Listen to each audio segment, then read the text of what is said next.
양영태 TV의 양영태입니다. 몇 개 부처가 아마 개각이 될 모양입니다. 이 문체부라든가 국방부라든가 지금 여가부가 지금 이렇게 논란이 되고 있습니다. 그리고 개각이 일단 끝나면은 용산에 있는 참모들을 교체할 가능성이 상당히 많습니다.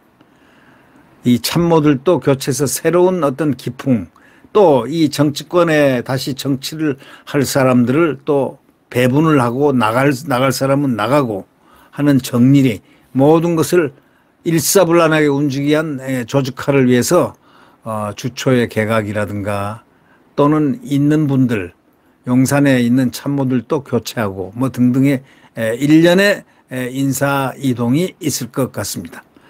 윤석열 대통령이 이제 오늘 귀국을 하면은 일부 부처 장관 교체 인사를 하는 방안을 검토하고 있는 것으로 언론은 전하고 있습니다. 개각 검토 부처는 문체부, 또 국방부, 여가부입니다. 또 대통령실 관계자는 이렇게 얘기합니다.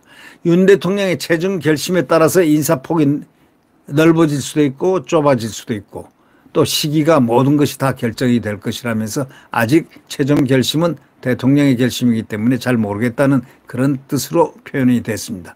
이르면은 12일 내일이나 모레 13일이나 개각이 이루어질 수 있다고 전했습니다.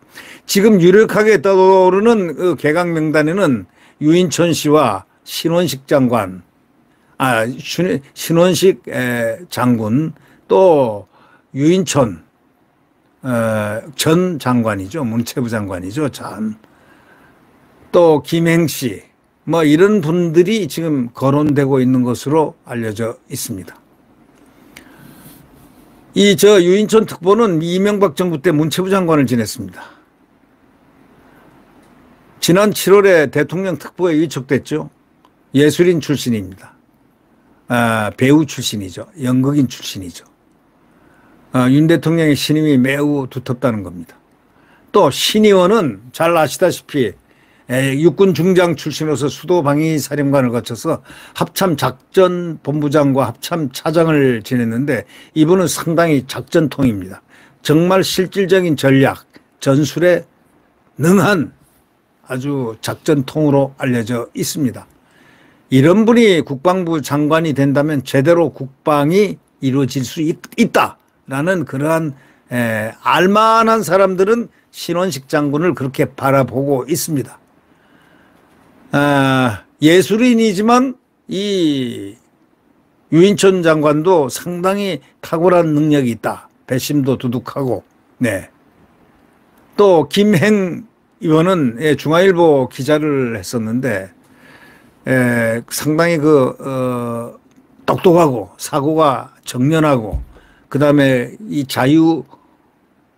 자유우파적 이 관념에 상당히 강한 분입니다. 그리고 그는 여러 가지 경력을 두루두루 쌓은 분입니다. 정치 패널을 함께 여러 번 해봤는데 상당히 뛰어난 그 정치 감각을 가지고 있고 또 아주 깨끗하게 그 길을 밝힐 수 있는 상당히 유능한 분으로 느껴졌던 그런 적도 있었습니다. 신원식 의원은 뭐 육군 중장 출신이니까 뭐 수도방위 사령관도 하고 뭐 합참 작전본부장, 차장 뭐 등등 이 경력으로 따지면 꽉 차 있는데 원래는 원래부터 육군 참모총장감이라고 했는데 그게 그렇게 되질 못했습니다. 왜냐? 이 문재인 시대 모난 정을 맞았기 때문에 아주 몽둥이를 두드려 맞은 셈이죠. 이 문재인 시대 훌륭한 장군들이 다 추방령이 이루어졌지 않습니까? 그냥 아부를 좋아하는 사람들은 곳곳에 다 국방장관이 됩니다.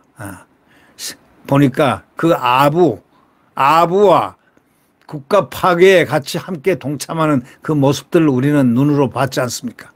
자유민주주의 대한민국의 강군을 갖다가 이 소위 말해서 당나라 군대로 만드는데 역할을 했던 그 소위 장관들, 여러분 기억하십니까? 제가 이름은 거명 안 하겠습니다.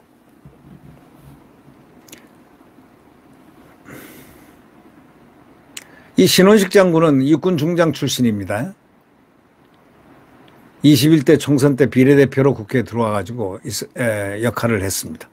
국방위에서 역할을 했습니다. 지난 7월에는 윤 대통령이 리투아니 폴란드를 방문할 때 특별 수행으로 동행한 바도 있습니다. 이 정부 관계자는 유 특보와 신의원에 대한 법무부와 대통령실의 인사검증과 국정원 신원조사 등이 마무리됐다 이렇게 전했습니다. 여성가족부 장관 후보로는 김행 전 국민의힘 비대위원에 대해서 대통령실의 인사검증이 지금 활발하게 진행되고 있다는 것으로 보아서 그러한 추측이 나오게끔 돼 있는 것 같습니다. 김 전 의원은 박근혜 정부 때 청와대 대변인도 하고 한국양성평등교육진흥원장까지 지냈습니다. 다만 이 국방부 장관과 여가부 장관 교체 시기는 좀 정무적 요인이 변수로 거론되고 있습니다. 국방장관 경우에 지금 해병대 최상병 사망 사건 등과 관련한 논란이 있기 때문에 이것이 해결되고 나면은 할 것인가라는 그런 정무적 문제가 좀 남아 있고, 여가부 장관은 새만금 세계 잼버리 대회에 대한 감사원 감사가 진행 중이기 때문에 교체가 다소 미뤄질 수도 있지 않겠느냐 하는 관측도 없잖아 있습니다. 여권 관계자는요, 대통령은 여가부에 저출산 대책 컨트롤 타워 기능을 부여하는 방안까지 고려하고 있는 것으로 안다고 이렇게 첨언을 했습니다. 저출산 대책, 컨트롤 타워 기능을 부여하는 그런 방안도 고려하는 것으로 알려져 있습니다. 윤석열 대통령은 이달 초 일부 부처 장관에 대해서 추석 전 교체 여부를 결론 내라고 핵심 참모들에게 지시한 것으로 알려졌습니다. 이에 따라서 대통령 비서실은 후보자 물색, 인사검증 작업을 진행해 왔고 윤 대통령은 최종 결심을 하게 되는 그런 상황만 남겨둔 상태입니다. 대통령이 이번 주에 개각 인사를 할 경우에 내년 총선 출마를 희망하는 대통령실 수석비서관 등에 대한 교체 인사들, 소위 참모들을 정리할 가능성도 있고 앞당겨질 그 시기가 앞당겨질 가능성도 있다 이렇게 내다보고 있습니다. 대통령실에서는 이진복 정무, 강승규 시민사회, 김은혜 홍보 이런 수석의 총선 차출 가능성도 거론되고요. 법률비서관인 주진우, 강명구 국정기획, 전희경 정무, 서승우 비서관 등도 총선 도전 후보군으로 꼽히고 있습니다. 상당히 여기 대통령실에서 인재들이 많습니다. 김은혜 홍보수석은 잘 아실 거고, 김진복 정무수석도 잘 알 거고, 이 강명구 이 국정기획비서관 이분 상당히 유능한 분입니다. 이분이 상당한 어떤 잠재력이 있다는 그런 평이 있는 분이 이 국정기획비서관입니다. 또 이 전희경 씨는 잘 아시겠죠. 상당히 논리정연한 투사입니다. 자유투사입니다. 전희경 씨 정무 1 비서관, 그 다음에 서승우 자치행정비서관 등도 총선 도전 후보군으로 지금 거명되고 있기 때문에 이런 분들이 교체되는 대상이 아닌가 하는 그런 추측을 불러일으키고 있습니다. 네, 구독 버튼과 엄지를 눌러주시면 대단히 감사하겠습니다.